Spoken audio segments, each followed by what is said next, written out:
Dans votre console GetQuanti, en plus de pouvoir traquer précisément vos pages, vos URL, vous pouvez également traquer des actions via la création d'objectifs de type événement.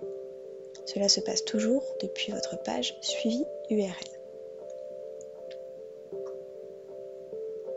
En effet, certaines actions précises sur votre site sont tout aussi importantes, voire plus importantes que la vue de certaines pages. Par exemple, un clic sur une brochure PDF, un clic sur une encre qui amène à votre formulaire de bas de page, un clic vers un autre site qui ne serait pas traqué par GetQuanti mais qui serait important pour vous, une ouverture d'accordéon, un clic sur un numéro de téléphone ou un email, une vue de vidéo, etc. Pour traquer toutes ces actions, vous pouvez passer par le tracking d'événements GetQuanti.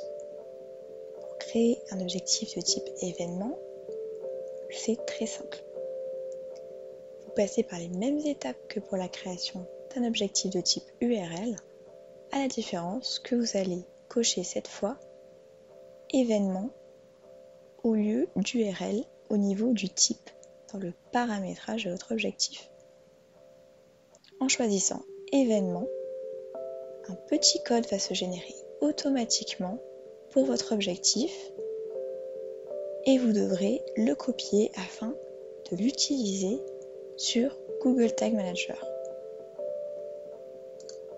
Si vous n'utilisez pas Google Tag Manager ou une solution alternative, vous pourrez passer par un ajout manuel d'attributs onClick.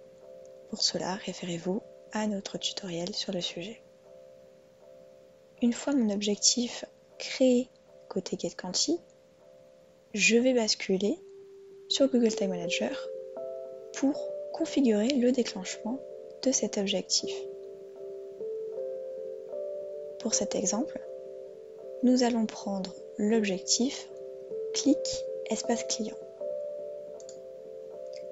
Une fois dans votre console GTM, cliquez sur balise dans votre menu de gauche, puis sur nouvelle en haut à droite et donnez un nom parlant à votre balise. Vous pouvez par exemple le faire commencer par GetQuanti pour vous y retrouver.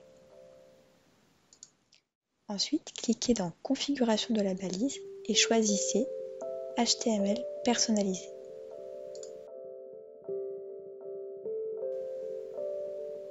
Ici, ajoutez une balise script d'ouverture, puis collez le petit code de l'événement préalablement créé sur GetQuanti et terminez par une balise de fermeture. Nous allons ensuite ajouter un déclencheur à cette balise. Pour cela, cliquez dans Déclenchement, puis cliquez sur le plus en haut à droite pour ajouter un nouveau déclenchement. Bien sûr, si votre déclencheur existe déjà, vous pouvez directement le sélectionner. Donnez un nom à votre nouveau déclencheur.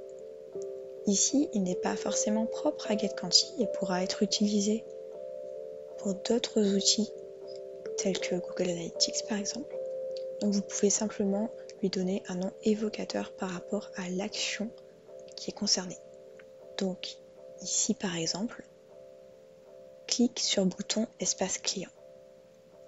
Cliquez ensuite sur configuration du déclencheur, puis tous les éléments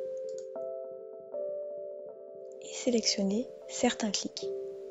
Les conditions pour l'exécution de votre déclencheur dépendront ensuite de votre site. Elles seront propres aux éléments de votre site. Nous allons prendre un exemple avec le site GetQuanti.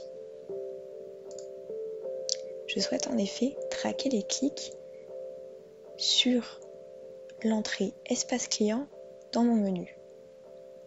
Pour cela, je vais cliquer droit sur l'élément espace client et choisir Inspecter. Ici, je vais pouvoir chercher un attribut propre à cet élément afin de m'assurer de traquer via ma balise précisément cet élément de mon site.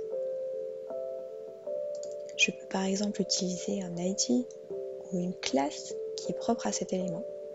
Si je veux être très précis je peux également choisir de copier directement le sélecteur CSS associé à cet élément. De retour dans Google Tag Manager, je vais pouvoir renseigner, dans ce cas précis, click element correspond au sélecteur CSS, puis coller la valeur que je viens de copier juste avant. Pour terminer, j'enregistre mon déclencheur. N'oubliez pas bien sûr de vérifier que votre événement se déclenche correctement et n'oubliez pas de publier.